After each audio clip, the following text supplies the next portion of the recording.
Itu agak beda gitu ya. Selanjutnya, satu, makna kohen adalah sebagai benih pondasi.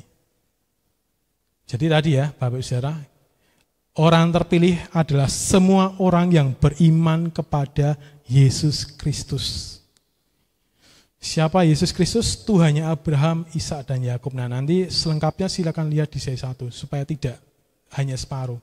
Ini saya langsung sampai ke kohen begitu ya. Jadi intinya orang terpilih adalah orang yang percaya kepada Yesus Kristus. Bukan orang Kristen, tetapi orang yang percaya kepada Yesus adalah Mesias. Yehosua Hamasayak. Satu, imam diterjemahkan dari kata kohen yang bermakna benih pembuka, jalan bagi akar. Jadi akar itu dianggap fondasi pohon, tetapi benih adalah fondasi akar. Jadi Bapak Saudara, kalau sebelum muncul akar, yang ditaruh terlebih dahulu apa? Benih. Jadi kalau Bapak Ibu pikir selama ini pohon fondasi paling awal adalah akar, itu salah. Sebuah pohon fondasi paling awal adalah benih gitu ya. Jadi setiap orang pilihan adalah imam bagi dunia, menjadi benih kabar baik yang akan menyebar ke seluruh penjuru bumi, bertumbuh, berbuah. Inilah gereja yang sesungguhnya, gereja yang mengerjakan amanat agung. Jadi kohen, imamat yang rajani, tugas pertama adalah menjadi benih apa? Kabar baik. Pergilah, jadikanlah semua bangsa muridku. Itu setiap kita, Bapak Ibu Saudara, yang mengaku dengan mulut Yesus adalah Kristus. Kita punya tugas yang sama sebagai kohen. Pertama, menjadi benih, menebar benih. Kita buka ya, Yohanes 12 ayat 24 sampai 28. Yohanes 12 ayat 24 sampai 28.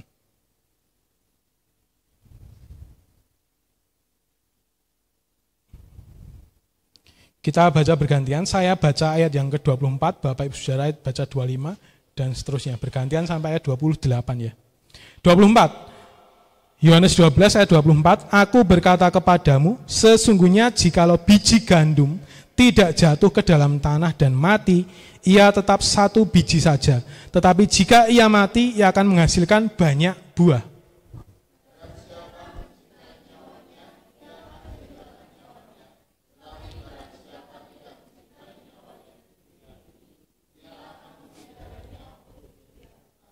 Barang siapa melayani aku, ia harus mengikut aku, menjadi benih tadi ya.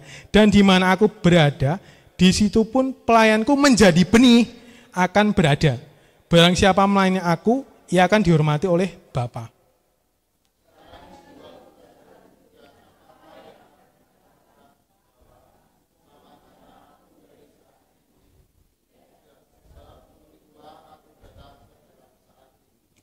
Bapa, muliakanlah namamu, maka terdengarlah suara dari surga, aku telah memuliakan namanya, dan aku akan memuliakannya lagi.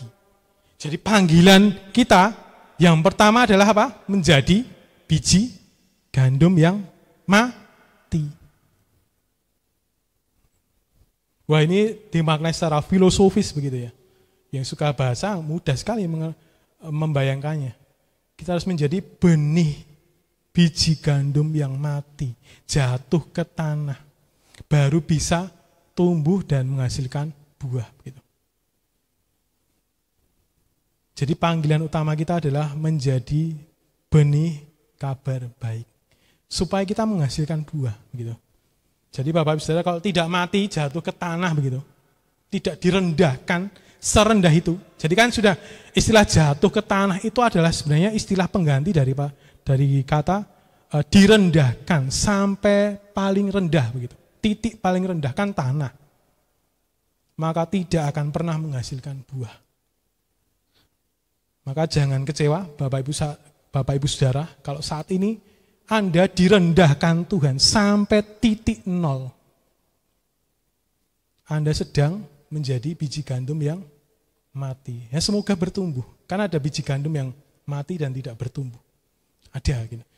Ini kebetulan yang diomongkan Tuhan, biji gandum yang mati jatuh ke tanah dan bertumbuh. Begitu ya. Kemudian Galatia 5 ayat 20. Galatia 5. Galatia 5 ayat 20. Demikianlah firman Tuhan. Bukan 20. 22 ya. Tetapi buah roh ialah kasih, sukacita, damai sejahtera, kesabaran, kemurahan, kebaikan, dan kesetiaan, dan lain sebagainya. Buah-buah roh itu yang dimaksud di dalam tadi loh. Yohanes 12 ayat 24 sampai 28. Jadi kalau tidak menjadi benih atau biji gandum yang mati jatuh ke tanah, tidak akan pernah muncul buah roh. Ya, buah roh, buah jiwa tidak akan pernah muncul, Bapak Saudara.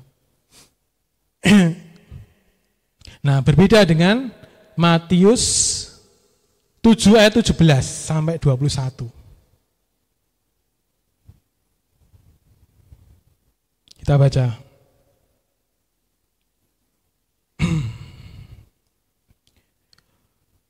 Matius 7 ayat 17 sampai 21. Demikianlah setiap pohon yang baik menghasilkan apa? Buah yang baik. Sedang pohon yang tidak baik menghasilkan buah yang tidak baik. Tidak mungkin pohon yang baik itu menghasilkan buah yang tidak baik, ataupun pohon yang tidak baik itu menghasilkan buah yang baik. Dan setiap pohon yang baik menghasilkan apa? Buah yang baik, pasti ditebang dan dibuang ke dalam api. Jadi kalau kita tidak berbuah, maka sudah pasti ya, ini digambarkan Tuhan, ditebang kemudian dibakar gitu.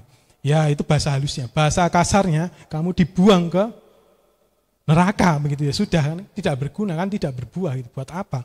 Ditanam tapi tidak berbuah gitu. 20, jadi dari buahnya lah kamu mengenal mereka. Bukan setiap orang yang berseru kepadaku, Tuhan, Tuhan akan masuk ke dalam kerajaan surga, melainkan dia yang melakukan apa? Kehendak Bapa yang di surga. Pada hari terakhir banyak orang akan berseru kepadaku, Tuhan, Tuhan, bukanlah kami berbuat demi namamu, mengusir setan demi namamu, mengadakan banyak mukjizat demi namamu. Pada waktu itulah aku akan berterus terang kepada mereka dan berkata, aku tidak pernah mengenal kamu. Hanyalah daripadaku kamu sekalian apa? Pembuat kejahatan. Jadi Tuhan sendiri menyamakan orang yang tidak berbuah itu sebagai orang yang membuat apa? Kejahatan. Jadi buah itu hanya ada dua, Bapak bisa buah roh dan buah kejahatan. Sudah cuma itu. Kalau tidak berbuah roh berarti berbuah kejahatan. Atau tidak berbuah sama sekali tadi ya. Kemudian Matius 28 ayat 19 sampai 20. Pergilah, jadikanlah semua bangsa muridku dan baptislah mereka dalam nama Bapa, Putra dan Roh Kudus. Jadi Tuhan sendiri meminta kita untuk menjadi benih ke seluruh dunia. Jadi disebar ke seluruh dunia. Jadi ini perintah ya Bapak Ibu Saudara. Kohen ini sebagai perintah. Kamulah bangsa yang terpilih, yang bertugas sebagai apa? Kohen. Jadi kalau Bapak Ibu Saudara anti dengan kata imam-imam besar, woi, kita itu imam saat ini. Kita itu imam-imam gitu. Kemudian selanjutnya